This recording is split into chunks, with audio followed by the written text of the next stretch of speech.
All right, so it doesn't look like there's anyone online right now, which is totally fine, but I'm just going to record and briefly go over the policy. And that way, if anyone has any questions, they'll be able to sort of formulate them and then pose them before assembly meeting tonight, which is our final assembly meeting of the 15th Assembly.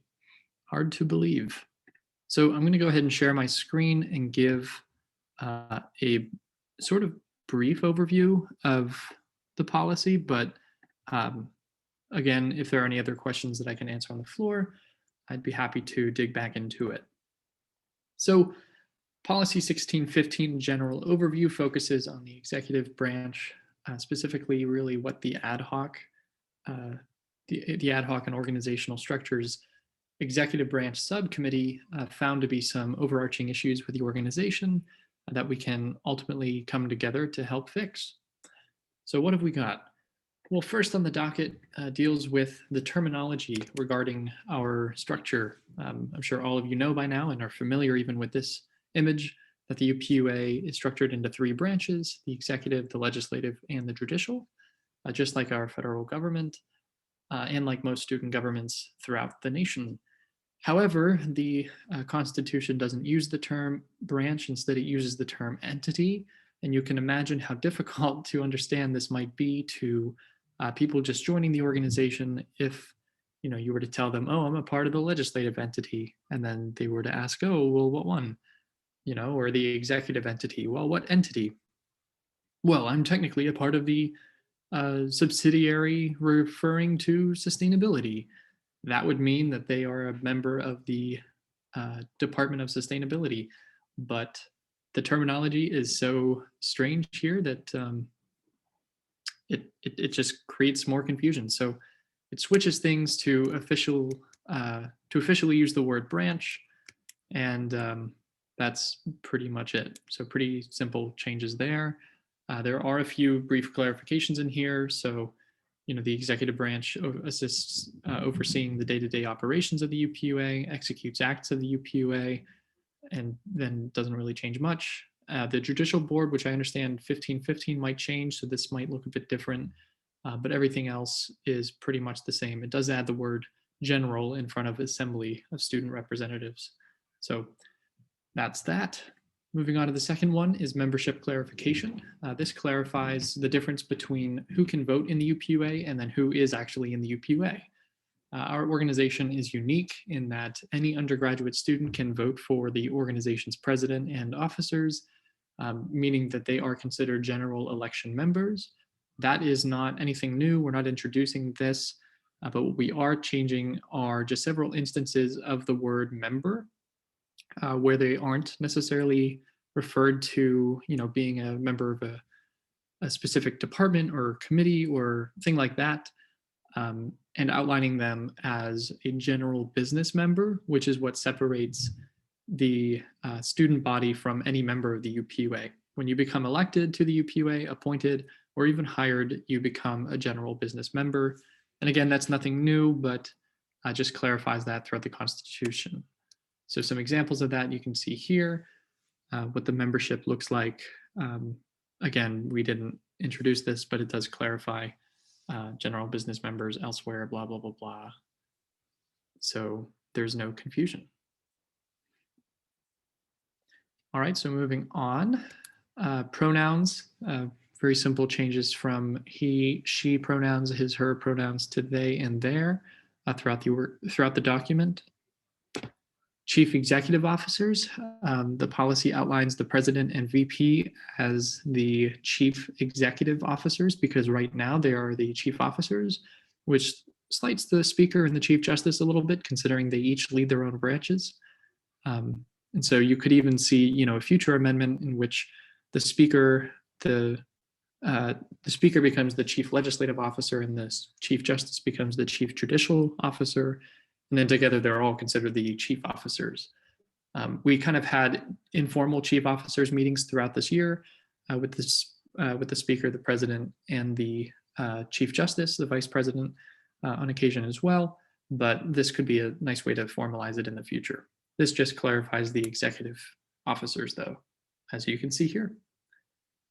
The next piece touches on the student body that we represent. We are the undergraduate student government, so we represent undergraduate students, not just any students.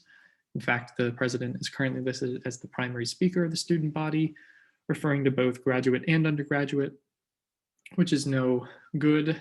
And so we clarify that throughout the document as well, just by adding the word undergraduate and then capitalizing the student body where necessary.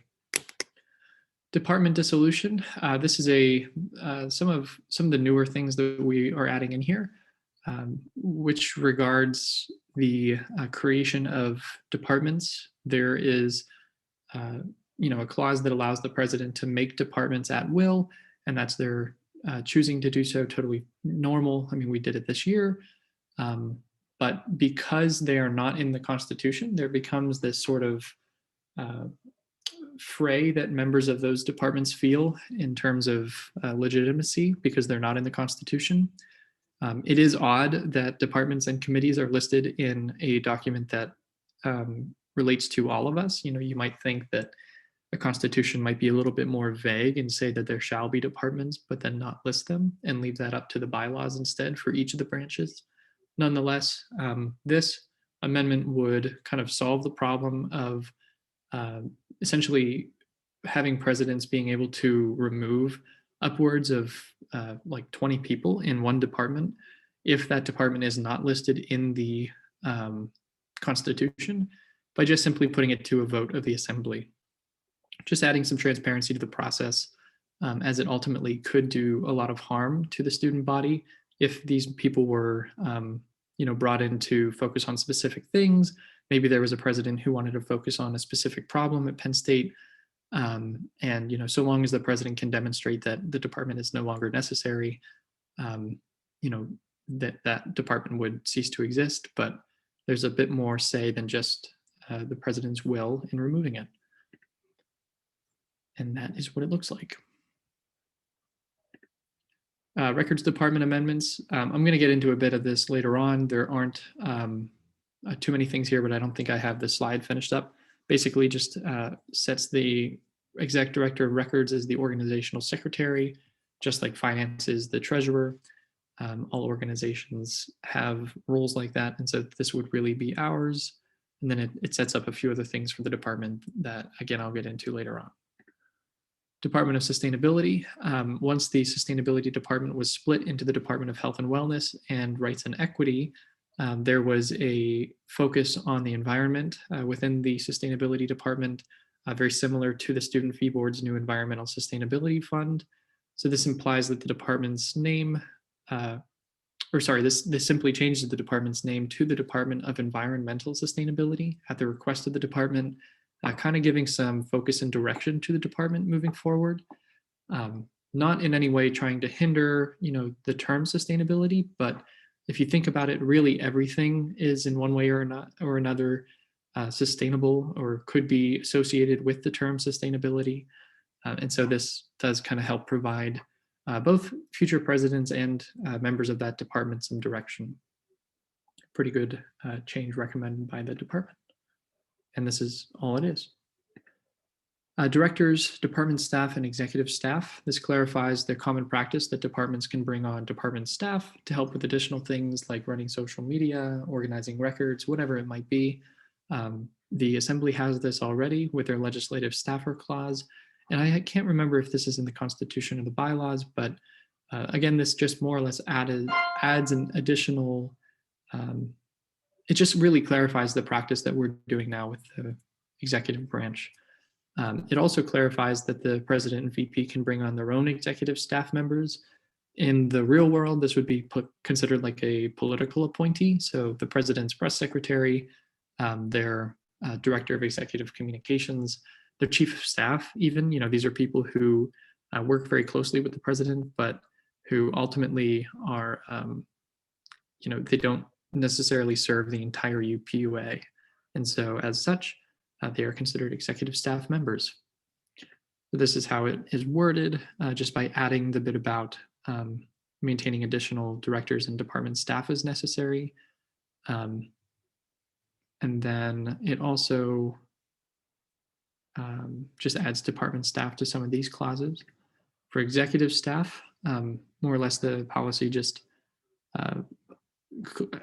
additionally clarifies that executive staff members fall under this purview, and that the chief of staff is considered the chief executive staff member, because otherwise they're listed as really the only executive staff member. And then again, you see the chief executive officers here.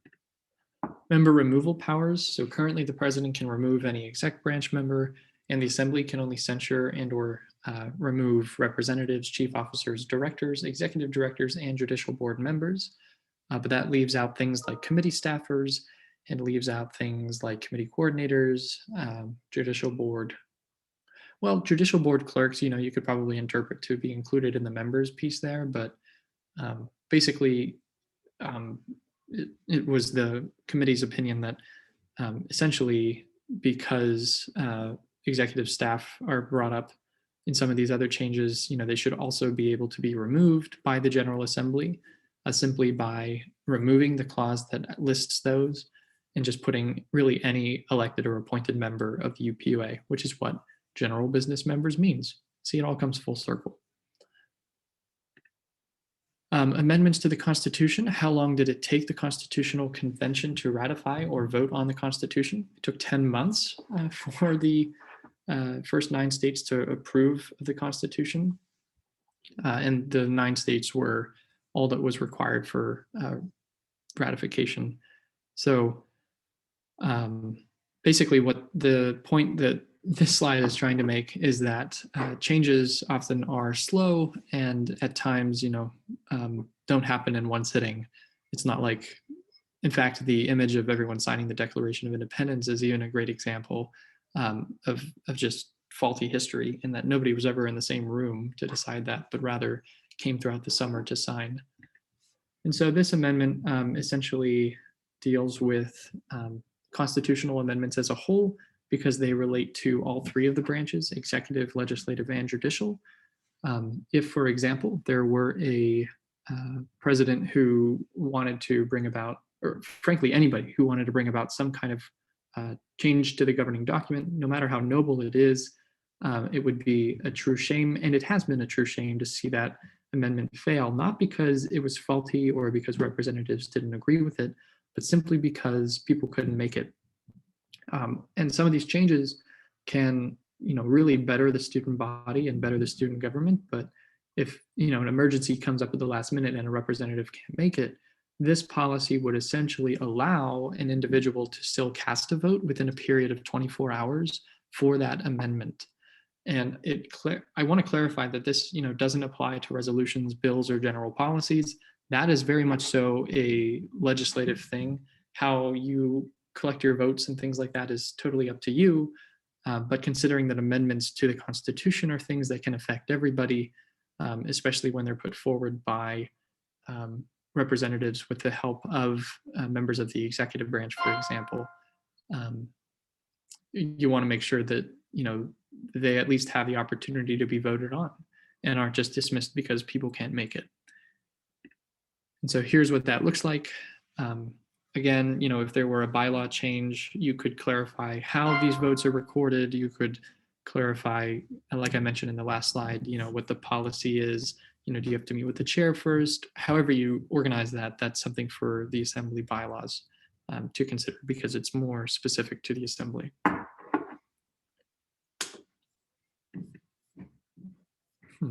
Well, I should be charging, so that's not very good.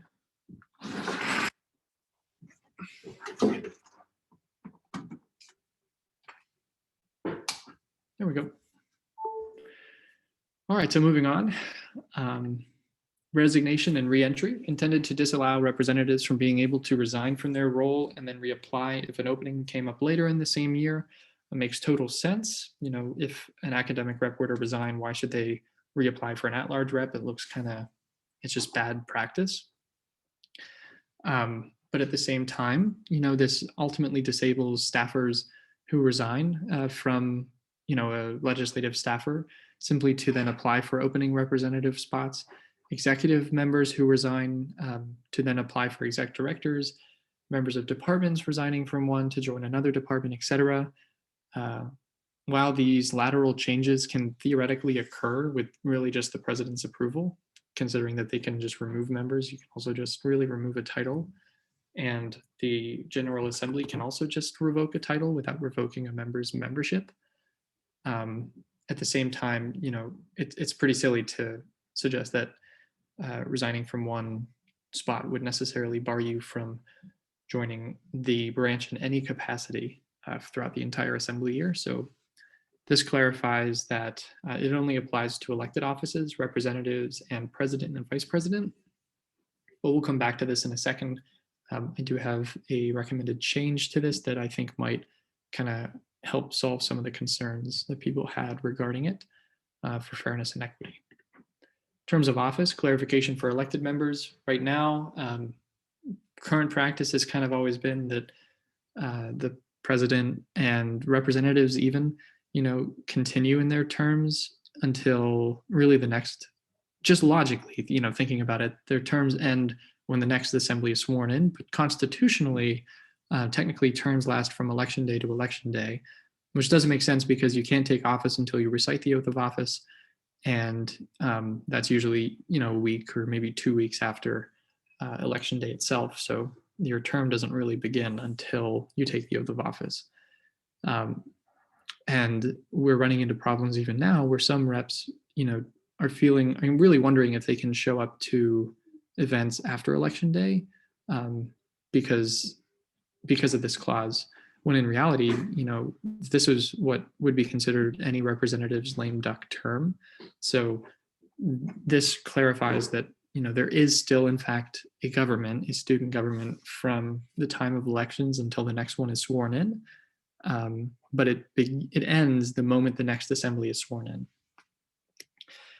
And again, we'll come back to this one for fairness and equity, because there could be some problems that we'll run into, but I'll come into that in a second. And then for appointed and hired members of the executive branch, it's kind of a weird scenario where SORA advisors, for example, have never really been expected to resign at the end. And so I don't really know where the idea that executive branch members have to resign comes from, because one, we haven't had a robust executive branch like we have now. Members of the freshman council kind of were expected to resign because you have to be a freshman to be in the freshman council, but for the executive administration, there's nothing really saying that they have to. And in fact, it was really difficult when Lexi and I took office this year, and I'm sure presidents in the past too, to really not have a team at all. The transition was really weak. I think some of our members got transition documents, but some were never contacted directly by the former member. And really they left on their own accord. I had mentioned to a few individuals holding executive spots last year that, they're more than welcome to stay on board, but many of them didn't really want to. And there was some confusion as to, what ultimately constituted having somebody stay on and what would be required to be reconfirmed every year. So this clarifies that department directors, department staff, and executive staff can essentially remain in their roles so long as the president okays it, just so that things like continuity in government continues. Finances, records keeping, research, comms, or social media, those things can't just fall through the cracks after election day, especially this week or this year when we have like a 2-week gap. So these people are doing good work. So why we should necessarily ask them to leave because they're doing these day-to-day operations is beyond me. But this works to solidify that difference. It also ensures, like I said, the president and VP have a strong support network to succeed with on day one, and that when I transfer over the administration, there is actually an administration to transfer over. They can do with it what they want, but the incoming individuals into Lexi and I's offices will have a team to work with and to delegate responsibilities and tasks with on day one, rather than not having a cabinet for 6 or 7 months. So here's what all that looks like for the appointed and hired members. I will also have some recommended changes here, just from some concerns that were also brought up regarding executive directors. the point really here is that they must be reconfirmed every year because they're such high level roles. So it is a little different than I think maybe some individuals' interpretation is. The idea is, in fact, that they are reconfirmed, but that members of the department don't need to be, considering that it's at the discretion of the president whether or not they'd like people scanning records to stay on board and scan records. It's like, why would you, if they're doing that, why would you ask them to leave? Nothing has really changed. Referenda, just a few quick changes regarding really outlining what they do to decide an action of the UPUA, give some suggestions as to what those official actions might be that referenda can do, give official opinions and changes to this constitution. And then there's also a bit that clarifies that there will be a petition available on the UPUA website, because right now there's really no way to initiate this petition of 3% and no way to do it uniformly. And then in 15.4, just really saying that the date of the approved referenda is at the discretion of the assembly. But it doesn't really, it doesn't really make sense to have the referenda ultimately, the approved referenda after judicial board clearing be at the discretion of the assembly. So this ultimately just says that, the date is what the assembly shall have discretion over. And then there was also a bit about advisors, but I don't think I included that. It just really says that what advisors can do. That might be elsewhere in this slideshow, but I'm sorry about that. And we'll talk about it tonight. Recommended changes to this amendment. There are a few. So the first thing I'd recommend changing is 11.4.3, which I know had some concerns. Just changing this to essentially, once anybody in the UPUA has resigned from their role, they cannot return to the same role for the remainder of the assembly session. Simple as that. If a representative resigns, they can't return to the same post. If an executive director resigns, they can't return to the role of an executive director of that department. Things like that. The president can't return to the same role. Simple things, but it gets at the exact same problem that we were talking about earlier, and is more fair and equitable because it applies to everyone, not just elected members.